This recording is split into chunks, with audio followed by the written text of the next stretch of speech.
Thank you for joining us for the Lantern Weekly Webcast. I'm Matt Edwards. In the past, walking home from class or the library at night isn't a time when students would have to worry about being victims of violent crimes. But lately, that hasn't been the case. With more on the recent crimes on OSU's campus, we take you to Lantern reporter Katie Harriman. Thanks, Matt. I'm standing here on Neal Avenue, where one of the most recent campus area crimes took place. There have been 6 robberies in the past couple of weeks in the campus area, leaving students to wonder whether crime is on the rise or if they're just more aware of it thanks to the crime alert system. The alert system was upgraded this year to send more safety alerts to students who weren't receiving them in the past.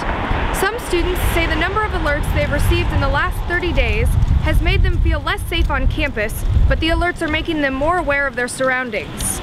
Sergeant Sean Laird of Columbus Police Department's Investigative Robberies Unit told the Lantern crime numbers have increased. Laird says there have been 3 arrests in the last 6 incidences. Reporting for the Lantern, I'm Katie Harriman. Thank you, Katie. No surprise to Ohio State students to see construction happening on campus, but this week, a building that's been standing since the 1930s was torn to the ground. For more on this story, we take you to Lantern reporter Lindsay Fox. Thanks, Matt. I'm standing here in front of what used to be Boyd Laboratory. Boyd was built 78 years ago and formerly located right here on West Woodruff Avenue. It is the first of 4 campus buildings being torn down to make way for the new Chemical and Biomolecular Engineering and Chemistry building. Ohio State Construction Manager Brendan Flattery says Johnston Laboratory, the Aviation Building, and Haskett Hall will also be raised as part of a more than $1.9 million demolition. The construction crews will be working until November 23rd and then taking a break until December 12th. The demolition of all 4 buildings is scheduled to be completed by May. Reporting for the Lantern, I'm Lindsay Fox. Thank you, Lindsay. While it's just what the Buckeyes football team needed at the time, the Nittany Lions lost to Nebraska on Saturday has been a minor headline in State College, Pennsylvania this week, as details continue to emerge in the case regarding the sexual abuse of young boys. With the latest on the proceedings at Penn State, we take you to Lantern reporter Sarah Steeman. Matt, the fallout continues at Penn State this week. Jerry Sandusky, the man accused of sexually abusing children during his coaching tenure as defensive coordinator for the Nittany Lions, spoke to NBC News on Monday night. Earlier this week, Ohio State students weighed in on the scandal.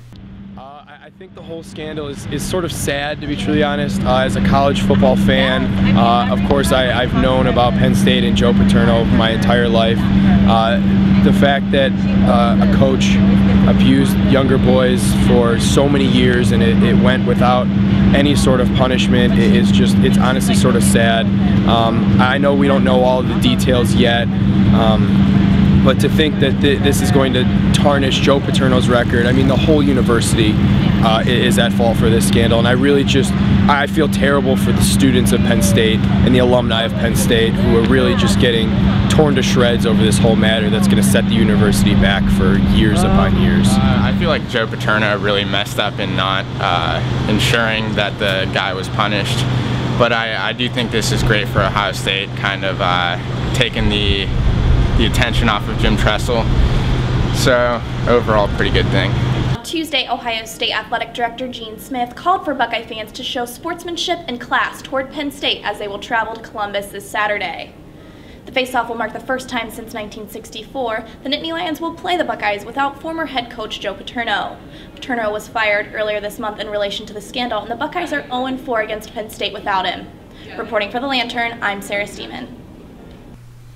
Thank you, Sarah. The RPAC, it's a place where many Ohio State students go to stay fit, and on Wednesday they got to work out with perhaps the most well-known fitness guru in the country.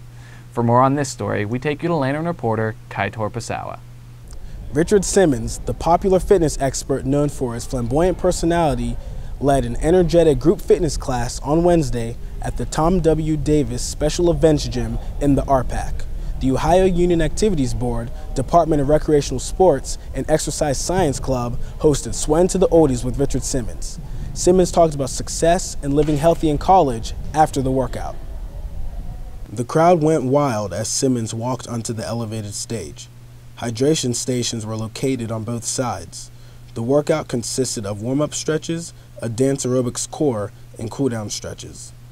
The dance playlist consisted of current hits by artists such as Lady Gaga, Nicki Minaj, and Maroon 5. The eccentric Simmons did not fail to entertain the entire half-hour session. Guests lined up for photos and autographs at the end of the event. It was definitely fun. You looked at everyone's faces and everyone had a smile on their face, and it was all about just having fun, getting your body moving. It didn't really matter if you were working out a lot or just, coming out to have fun. So, my favorite thing about him is his energy. He's just so energetic about, exercising and getting the word out that we need to exercise, we need to be healthy and stay active and stay fit to live a better, happier life. 850 Buckeyes turned out for a high-energy night with fitness's finest. With the Lantern, I'm Kaitor Pessoa. Thank you, Kaitor. The football team, coming off another disappointing loss at Purdue next weekend, now have to focus as the squad comes into Columbus that's sure to be full of emotion. As for the basketball team, they're still undefeated, and they've already knocked off a top 10 opponent in the young season. With your update in sports, we take you to Lantern reporter David Girard. Thanks, Matt. The men's college basketball season is off to a hot start, and so are the Buckeyes.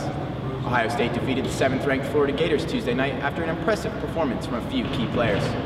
Coach Thad Matta relied on the experience of sophomore forward Jared Sullinger, senior guard William Buford, and sophomore guard Aaron Kraft in the victory. The Buckeyes were led by Buford's game-high 21 points and 6 rebounds, while Sullinger added another 16 and 6 boards. Florida coach Billy Donovan said the defensive performance of Kraft was the difference maker in the game. He finished with 13 points, 7 assists, 3 rebounds, and 3 steals. Ohio State hopes to go 3-0 tonight at 9 when they host Jackson State right here at the Schottenstein Center. Moving from the court to the gridiron, after weekend's disappointing overtime loss to Purdue, the Buckeyes hope to bounce back when they host Penn State. They take on the Nittany Lions without 2 of their leading tacklers on defense. Senior linebacker Andrew Sweat is out indefinitely with a concussion, while coach Luke Fickle says sophomore defensive lineman John Hankins is likely to be unavailable due to a knee injury. Ohio State's offense will benefit from the return of senior wide receiver DeVere Posey after being suspended for nearly the entire season. The action kicks off from the Horseshoe Saturday at 3:30. Reporting for the Lantern, I'm David Girard. Back to you, Matt.